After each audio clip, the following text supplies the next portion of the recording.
When you're standing in front of the kitchen sink, wondering if the next water heater you buy will finally stop the just a few seconds more game, the decision can feel a lot like a gamble.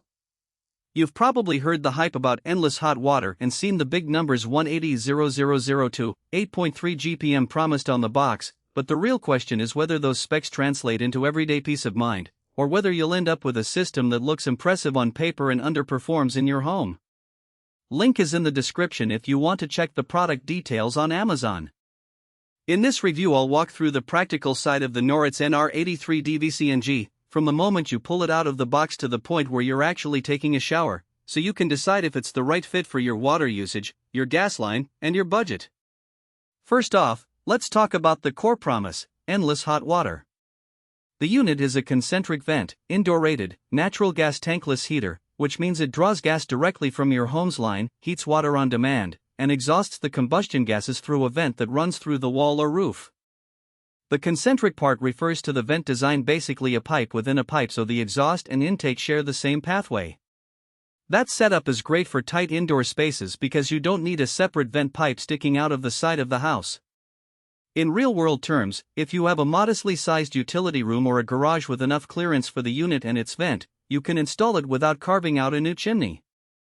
For many remodelers, that convenience is a genuine time saver. The heat exchanger is built from commercial-grade copper that's 25% thicker than what you'd find in a typical residential model.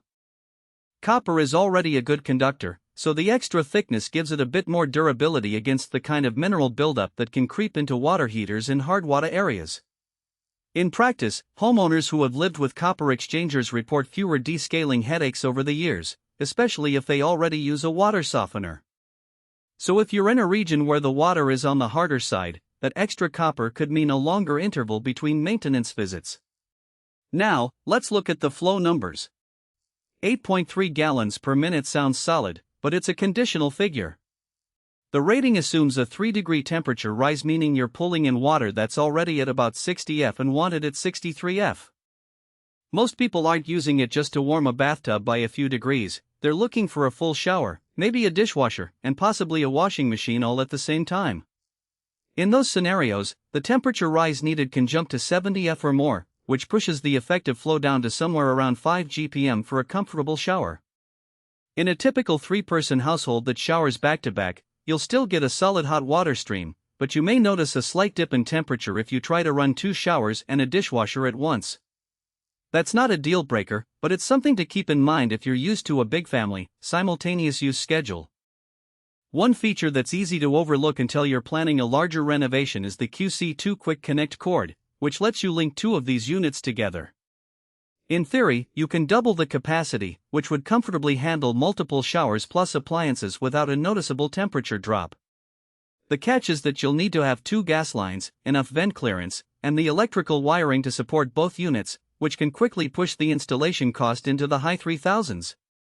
For most homeowners, buying a single, properly sized unit is the more realistic path, but if you're building a new home and already have the infrastructure, the ability to scale up is a nice future-proofing option. Installation is where the rubber meets the road, and it's also the part that scares many buyers.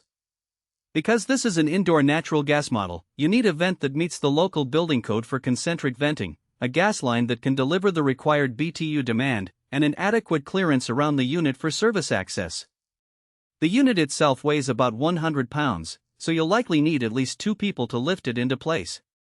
If your home already has a natural gas line sized for a traditional tank water heater, you may still need to upgrade to a larger pipe to handle the 180,000 to demand, especially if you've got other gas appliances running simultaneously. That upgrade can be a hidden cost that catches first-time buyers off guard. Let's talk value. The headline numbers look competitive against other natural gas tankless models, and the copper heat exchanger does add a layer of durability. However, the market now has a growing number of condensing gas tankless heaters that extract extra heat from the exhaust and achieve higher efficiency percentages, sometimes into the low 90% range, while still offering similar flow rates. The Noritz NR83DVCNG is a non-condensing unit, which means you'll see a bit more heat loss through the vent.